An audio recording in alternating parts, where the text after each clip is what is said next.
Hello, my friend, and welcome to the 459th episode of the Sales Podcast. I'm Wes Schaefer, the Sales Whisperer, your host. Today we have Mr. Rob Ristagno. He's the author of A Member is Worth 1,000 Visitors, a proven method for making more money online. See a little theme going on here? Get online. I'm sure you're online, but how well are you online? How good are you online? How good are you? How well, how effectively are you showing up online? And then, like he's saying, people always tell me, I need more traffic. And I always ask them, why do you need more traffic? And they always say, well, doesn't everybody need more traffic? The reality is they think it's a numbers game. And to a degree, everything, sales is a numbers game to a degree, right? But you can improve the numbers. If you're just throwing crap against the wall, then yeah, you need 1,000 visitors to get one to opt in, and then you need 10,000 visitors to get 10 to opt in because then only one buys. And so it's crazy. What if instead of needing 1,000 visitors to opt in or to visit, you need to get one opt in? What if you could do that with 100 visitors? What if, I don't know, only 50 visitors and you had one to opt in? Like, what are your conversion rates? It should be 3%. If you have a CTA with a conversion of 3% or more of cold traffic, right? People just visit and 3% are opting in. That's typically pretty good. So imagine if you're getting 7 or 10 or 15%. So I tell everyone, you don't need more traffic, right? Don't spend money and time trying to get more traffic until you have optimized your conversions. And it's every step along the way. I've got a sales calculator on my site at thesaleswhisperer.com. It's a free calculator going over different percentages of different steps of every sale. And so you can put in how much you want to earn. It'll show you what your activity should be. It asks questions around what are your conversion rates, right? From, let's say traditional selling, you're making an outbound call. What's your conversion rate of reaching a decision maker? Now, after you reach them, what percentage do you book on an appointment? From those, what percentage show up for the appointment? From those, which percentage ask for a demo if that's required for the next step? What percentage of those ask for a proposal? What percentage of those buy? What percentage of those rebuy? What percentage of those give you a referral? What percentage of those gives you a testimonial? A, B, C, D, E, attract, bond, convert, deliver, endear. Do you have that dialed in? Once that is dialed in, then it's a numbers game. Then you send more traffic and you know it's going to convert. If you spend $1,000, it'll spit out $2,000 or $5,000 or $100,000 in business. Not only immediately, but what is the lifetime value of a customer?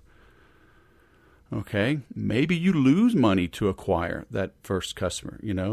Car business, they always call it a loss leader. They'll put one vehicle with this great price, maybe even lose money at that price. But it gets so much interest, they make it up on the additional sales. Or even that person comes in, they buy this used car, and the dealership loses $100 or $500. But then the person buys the extended warranty, or they buy floor mats and roadside assistance, and they end up making a couple grand. That's how they do it. You ever wonder on these late night, not even late night anymore, the infomercials, but wait, if you order now, we'll double the order. It's $19, right? How do you send me 2 hoses for $19? It's like I didn't understand it for so long. And then I realized these people are building a list. They know about me, my address, right? My zip code. They can start piecing things together to see acquire some demographics about me. And then they sell that list. They sell my information. That's where they're making money, is on the back end. So don't look at just how much do you make on that initial sale. What do you make on the lifetime value of a customer? Then you know how much you can spend to acquire them. Okay, whoever can spend the most money to acquire a customer is probably going to win. That's what you need to be looking at. All right, so we get into a little bit of that, a little bit of this, a little bit of everything. You know, one thing that that hit home with me, and I've always said it, what can be measured can be improved. We get into whales versus barnacles, how to use data to make better sales, how to not get lost in the data.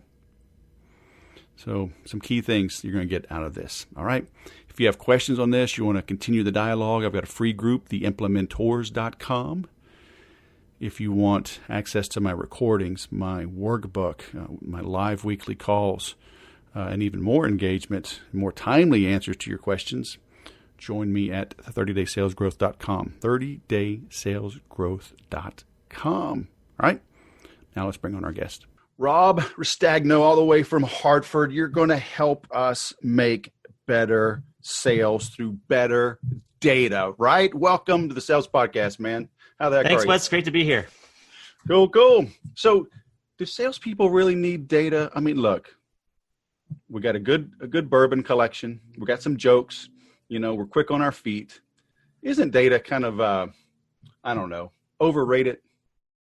Well, as the official nerd on this interview here, I'm going to say that I'm really excited about convincing people to use data, even though it might sound kind of geeky or scary or whatever. I think that you'll know exactly what bourbon to offer and exactly what to say to build those relationships if you take a look at your data. And it doesn't have to be hard. Well, that's good, because I've seen it. I've seen both ends of the spectrum. When we get into data, when we get into doing a bunch of research, I've had a lot of, obviously, sales trainers on talking about cold calling, guys saying, oh, there's no more cold calling, just do your research and you'll know what to say. And it's like, I agree. But then you end up with salespeople that are just professional researchers, right? So, hey, what are you doing? Oh, I'm doing my research before I make my calls. And I'm like, pick up the phone, right? So either they overanalyze or they don't analyze at all and they just wing it. So how do we find that happy medium? Yeah, what we advocate is, I agree with you. Let's start by winging it. Let's not hide behind 3 months of research or spending 7.5 out of 8 hours a day looking up stuff in the name of doing my homework. Get out and try some stuff, but track what you're doing and see what's working and what's not working, and then you can analyze it and look for the trends. So that's a way to kind of split the difference with the conundrum that you mentioned. Just get out there, measure what you're doing, see what's working, what's not doing, and then rely on the data to figure out how you spend your time going forward.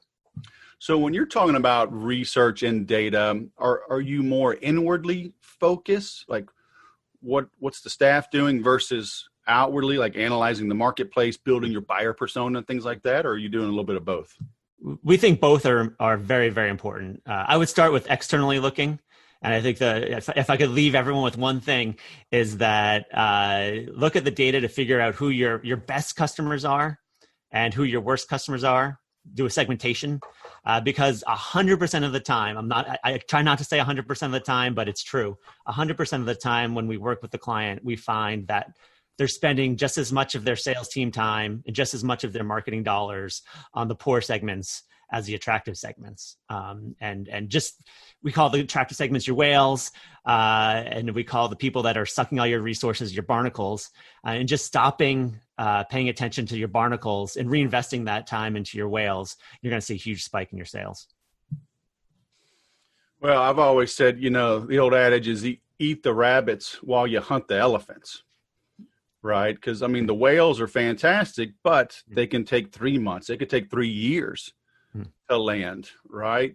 How do you balance that? How does a company, bring in the short-term revenue while they go after those whales? Yeah, I think it's, you can have multiple flavors of whales. And I think one caution is by whale, I don't necessarily mean the biggest account. It might be your biggest account, but we define whales as your most enthusiastic and engaged type of customer, the one that it's easiest to sell to and it's easiest to keep happy and around for a long time, easiest to convince them to tell their friends all about you.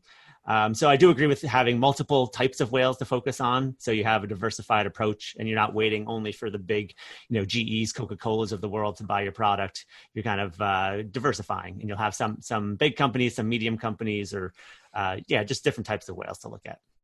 Man, look, I don't want to split hairs, but I would call them dolphins, right? They're happy, they're enthusiastic, all right. So if you reference dolphins, all right, I want some credit for that. All right. I'll give you 5 cents every time I say dolphin. All right. Very nice. And this is recorded. So this is being sent to my attorneys right now, live stream. Real time. Yeah, I mean, that's a good point, because we do want the happy ones, right? We do want them engaged. Yeah. And it took me a long time to learn this myself, right? I was very much I love the thrill of the chase, right? The hunt, the kill, throw the meat over the fence and just go get another one, right? I didn't want to service, like repeat sales, like whatever. Yeah, sure, fine. Like I wanted to go kill something, right? But then over time, like you realize, man, that second and third and fifth sale from that same customer sure is nice, So start planning ahead of time, right? So how is that a different approach, going after that long-term relationship versus just trying to close every deal, with anyone that can fog a mirror? Yeah, no, I mean, it is tough. It is, let's be honest, it's way more exciting to land a new customer, especially a big new customer.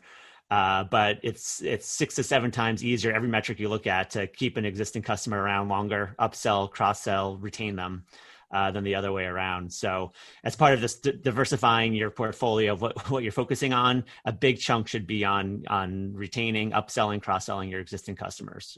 Chances are they already know you, and chances are they already like you, and make your job much easier in the long run. And then, it's you need to do both again. But we often see another opportunity. It's focused on doing more with your existing clients rather than worrying about getting more, especially in this environment where it's really tough with no conferences, no trade shows, no face-to-face meetings. It's really tough to build relationships with people over Zoom. Everyone's making the most of it. But the best place to start is with people who already know you, who you already have a relationship with. Should that customer be handed over to like an inside rep or a support rep, versus, I mean, it's a different skill set to knock on doors and land new accounts versus servicing. But then again, I mean, if you get a big account like a Coca-Cola, right, there's 20 different, 100 different verticals or departments that you could still go after. So how do you divvy that up, right? Landing new accounts versus maintaining and growing them. Yeah. It depends a lot on the nature of your organization, but I would say the important thing, whether you have one person maintain the relationship forever or a handoff, make sure that the customer's on board with that handoff phase. So a classic criticism, I'll just use the consulting industry. A classic criticism of the consulting industry is you have the rainmaker who comes in and gets everyone excited about project, and then the client signs the deal, and then that person disappears, and then you're stuck with someone you never met, and that may or may not work out. So I think that the initial salesperson should be involved in some way, shape, or form to keep that relationship going. But it's okay if a majority of the work is done by a different team, someone who's more skilled at farming rather than hunting. Not a problem to have a handoff and a transition. And it's all about taking a look at what everyone on your team is absolutely the best at, but not forgetting that it also matters what the customer actually wants. And they don't like this bump and run approach typically. So that's a way to balance it. So should that initial salesperson at least, I don't know, be involved in a quarterly review, or, show up and take them to lunch every now and then just to maintain that relationship? Like how formal, how official, how technical should that relationship be? I think, actually I err on the side of being informal, just kind of almost like, hey, just checking in on you personally. Really enjoyed getting to know you. How's the project going? Anything I can get done, or how's the product doing? How's the service doing? Anything I can kind of pull some strings on behind the curtains here to help you out. So I think that would be good enough. Yeah, if there's a big quarterly business review with some key stakeholders, or an annual review with some major players at the client side, at the customer side, then yes, it would be great for the salesperson to show up. Yeah, because it's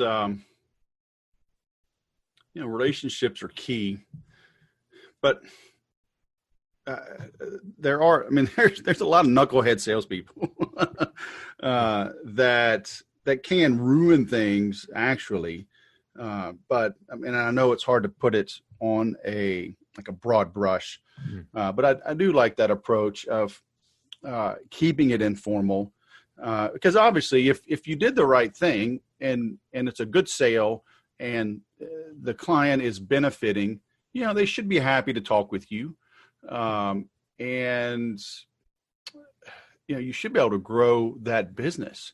Yeah. Right. So, but should that salesperson, should they be like talking to that main person that they sold, or maybe going more vertical, going more horizontal? Like how do they know when it's okay to maybe go to another division to try to broaden the account? Yeah. I would say pull the string, I guess I would say. So start with who you sold to. Primarily you're working on investing in the relationship, but secondarily, you should also be listening for other pain points that customer has, either within his or her own department or other people within, other departments in the organization, and just try to be helpful. I mean, this is classic consultative selling 101 here, but when you hear a pain point, pull the string and say, hey, oh, you know what, actually, I'll make sure the team can help you with that, or that's not something that are the product that you have solves, but we do have this other portfolio, or it sounds like your colleague in Department X needs some help. I'm happy to just jump on the phone as a friend and share with some of the stuff we're seeing. So use those interactions, not only to keep the relationship strong, but also to look for some seeds to plant. So would that original salesperson maybe still be the team lead on an account? Because you make the sale, now you're going to fulfill, right? Maybe you're onboarding a big technical team and they're doing the installation, the implementation, the upgrading, the training, blah, blah, blah. Should that salesperson be that ongoing quarterback, or is it better to have like a project manager and that salesperson almost take a back seat? Like how do you balance that? Like who owns that account? Yeah, and it gets tricky. I would say the salesperson should own the relationship, but it's not the best use of salespeople's time to be project managing. So delivery should be a different team. They should be tied at the hip. But delivery, there's different skill sets there, of course, with project management versus salespeople, and let the people who are good at project management manage the delivery, while sales is always overseeing the relationship and make sure they're satisfied and providing feedback internally when things look like they may be going off the rail. Yeah. So what's happening in this global pandemic, man? It's we're exactly halfway through the year. I see a hard rain coming. Airlines are going to be laying off 75 to 100,000 people. The big banks laying off 75 to 100,000 people. I'm seeing, the number of big bankruptcies they're talking about are going to come close to the Great Recession of 08-09. The PPP loans are running out, right? So all these companies, they're holding on to their people just long enough they don't have to pay the money back, and then they're cutting. I mean, we got elections. Regardless who wins the election, I think there's going to be protests and riots. I mean, what the hell? What do we do, man? Should we just hunker down? Yeah, I mean, it is tempting to hunker down and say 2021 is canceled. See you later. But I think actually that pervasive mindset is actually an opportunity for people who don't believe in that way of moving forward. And what we've found is that every company has pockets of opportunity now, no matter how bad things look. And so companies that can figure out, look, it's not blanket across the board terrible for us. Where are some places where we can still win? Where are some places where our competitor is sleeping?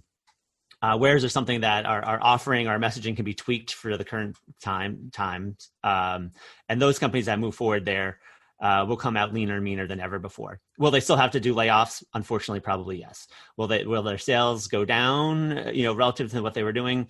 Quite possibly, but they're going to be setting the stage for having a much stronger, more rapid recovery, reinvention, whatever R word you want to use, after the vaccine is available, after some of the political, the election's over, et cetera. So keep charging ahead and look for those pockets of opportunity. Stay positive, rather than thinking this whole thing is going to sink your entire business. Can companies figure this out on their own, or should they bring in an outsider? For a fresh set of eyes? I mean, inertia is is really tough. So I'm a big fan of bringing in people from the outside. It's really tough to let go of what's working and what has worked in the past. And we've done a lot of work. A lot of our clients are in the media space, and that industry, as you probably know, has been hit really hard because selling print advertisements for 50 years was a way to make a huge windfall, and people were made millionaires and billionaires off of that business model. And that doesn't work anymore. And I would say it took the industry a good 20 years to get that message. So we don't have 20 years of runway right now. So get the message when you see your business has been disrupted. Yet you can't keep doing things the same way and expect to get the same results. You're going to get worse results. So bringing on an outsider helps you actually, break down that tunnel vision, break through the inertia. That's really going to be sinking a lot of companies that don't want to change. Yeah. So, tell me about your book. That yours behind you, right? A member is worth 1,000 visitors. A proven method for making more money online. What's up with that? Yeah. I mean, the punchline is it's all about quality over quantity of customers. Yes, more customers, all else equal, is better. But companies can grow more sustainably, more predictably if they focus on their very best customers, make them feel like a member, a true member. Think about if you join a member of a sports club or a country club or an art institution. Just think about how proud you are to be a member. And businesses should be thinking about, hey, we don't have customers, we have members, and we want to have deep quality relationships with them so that they not only buy from us more often and stick around longer, but they become our sales and marketing force, and they're out talking about us and getting other people to join the club. And so, the book goes into five things to take a look at to make sure that you're following this new way of growing your business. So when you say member, though, are you referring like to the classical like membership site or just like more like, oh, you're a member of our family and just treating your customer better? Yeah. Yes to both of those. Directly, I think there's a huge opportunity for people to build membership programs in almost any industry. And you saw media has been doing that a lot, as you know. Unfortunately, I've hit a paywall, but I mean, it's a necessary business model for the industry to survive. So media companies have been doing a lot with memberships. You're looking at a lot of in the consumer space, a lot of boxes, like Blue Apron and things where you get a monthly shipment every month or every week or whatever it is. B2B starting to get into it with replenishment and services, so that you can keep members around happier, make sure they're using your product better, and really getting the value out of being a customer. So it's it could literally be a membership, but conceptually, if for whatever reason you're not equipped to launch a literal membership, it's that whole concept of community and convenience coming together and making people feel like they're getting something out of being a customer of yours, that they're getting access to some experts, a good feeling, access to special services and features and products, and just you want to make them feel special and like they're part of a team, not just a transaction. And so, should it be like a true subscription, a membership model? It's like, all right, I'd sell, I don't know, but we're getting our kitchen cabinets redone. I mean, would he offer like, and I know you typically work like with bigger businesses, but,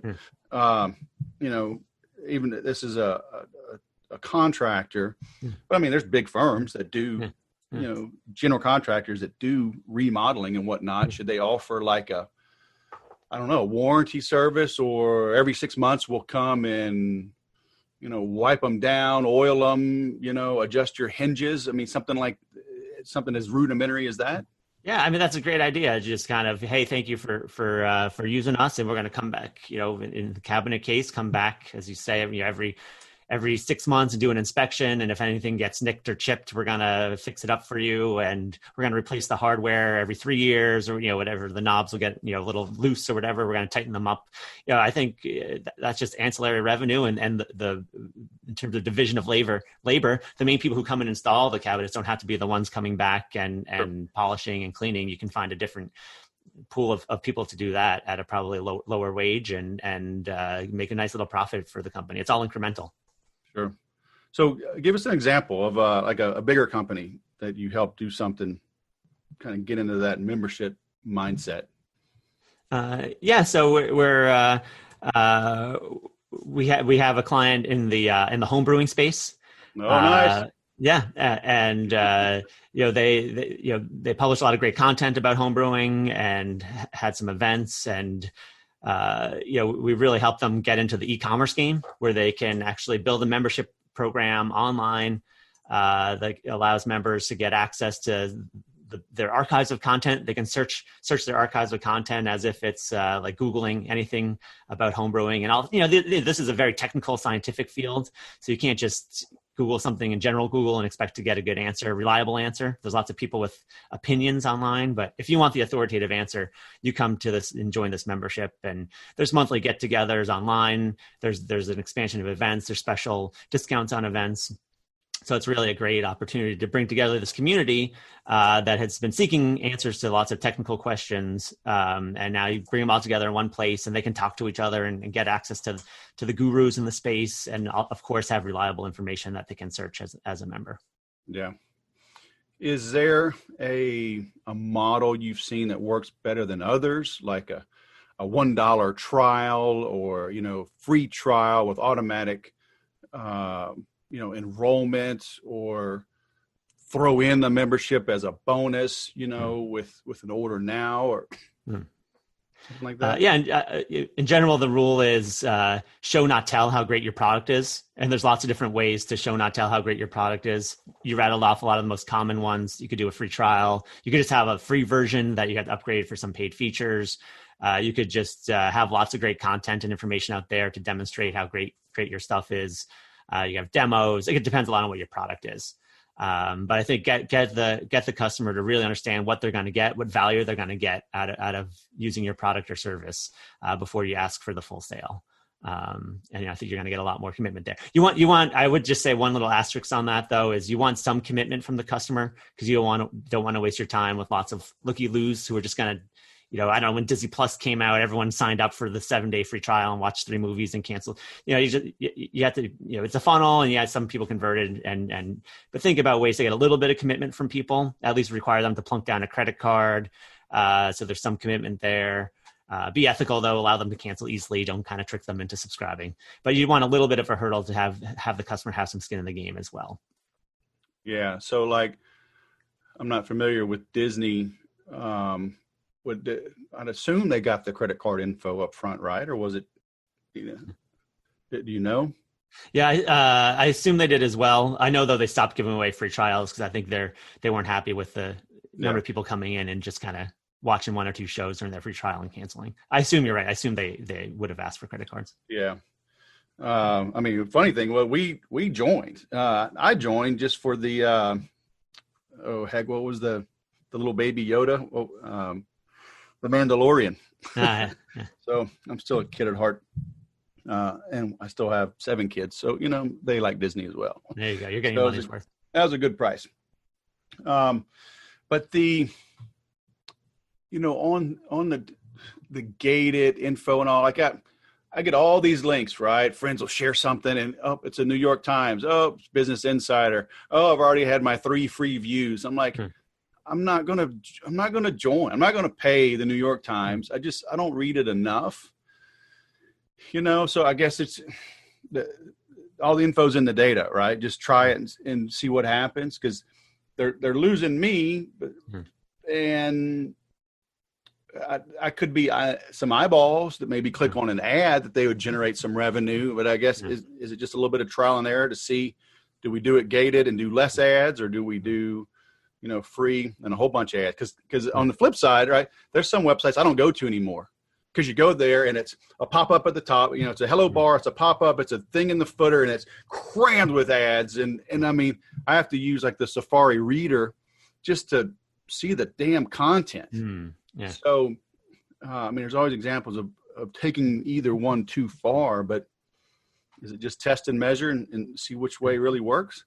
Yeah, I think that's the best way to solve that problem is with data. And I would say come up with dynamic paywall rules. So I think, people started with X number of articles free because that was easy to implement and technology supported that. You can get way more sophisticated now. So I think what happened was a lot of people figured out how to game the paywall. You may remember a year or 2 ago, you could just go in incognito mode on your browser and sneak in and get one click for free, and then just kind of refresh your browser or whatever and get another one. Okay. Publishers have gotten wise to that, but my opinion is some of them may be over course corrected. Everyone hates getting ripped off by the barnacles that I referred to earlier, but what you're doing is you're scaring away some of the would-be whales or would-be dolphins. I owe you 5 cents because you're being a little too stingy. I mean, what drives me crazy, if I'm sharing something with a friend, I want them to be able to open it. I'm basically giving you free marketing. I'm giving you free word of mouth. And if I send you a link, hey, this is really interesting, I think you'd like it, and I'm a subscriber or a member, I really feel like you should be able to look at that, because otherwise the media company, the publisher, is losing an opportunity to we're probably like-minded. If I'm sharing with you, you might be interested. You might read that one article and see something at the bottom. You might sign up for their a white paper, a newsletter, or at least click on an ad or something. So I think, use the data, be a little bit more creative with the business rules. Don't go for the hard 1 article, 2 article, 3 articles, just kind of depending on where they're coming from, who sent them there, what they're clicking on, what they've done in the last 30 days, come up with a more creative, sophisticated way to determine your paywall rules. Yeah. Yeah. And sometimes that's hard, but that's when they bring in smart people like you, right? I said I was a nerd. I never claimed to be smart. Come on, man. If you're a nerd and intelligence, they're simultaneous, man. It's redundant to say a smart nerd. Come on. All right. You're right. It's like ATM machine, I guess. I don't know. Very nice. All right. So where do people go to learn more about you? Right. You have Sterling Woods is your agency, right? Yeah, come to sterlingwoods.com. Check us out. We have a free growth assessment. So it's 11 questions. You come to our website, answer these 11 questions, and you'll get a customized report in real time with some specific ideas on how you can grow your business today. And is there a paywall, man? Is there pop-ups? Are you going to be tracking me? Are you going to overwhelm me? There are no paywalls on our site as of this recording. Very nice. Oh, I like that little disclaimer. Yeah, because I bet you got plans. I know, because you're kind of nerdy that way, man. Well, I didn't put any disclaimers on at 5 cents. So I think I'm going to be regretting that. See it in your eyes, man. Oh, very nice. Well, the COVID cough is coming back, so we're right on time, man. I'm going to get some coffee, get a cough drop, get back on it. But I appreciate you taking the time to come on the show, man. Yeah, thanks. It was a pleasure. Had a lot of fun. Sterlingwoods.com. Get your free growth assessment. Get his book, A Member's Worth 1,000 Visitors, a proven method for making more money online. And we won't even tease them with the 5. They're going to have to get the book to find those 5 reasons, huh? All right. 5 ways. Cool, man. All right, Rob. Thanks for coming on the show. Have a great day. Take care, everyone. No paywalls, no gotchas, no tricks. All right. Take his assessment. It'll help you sell better.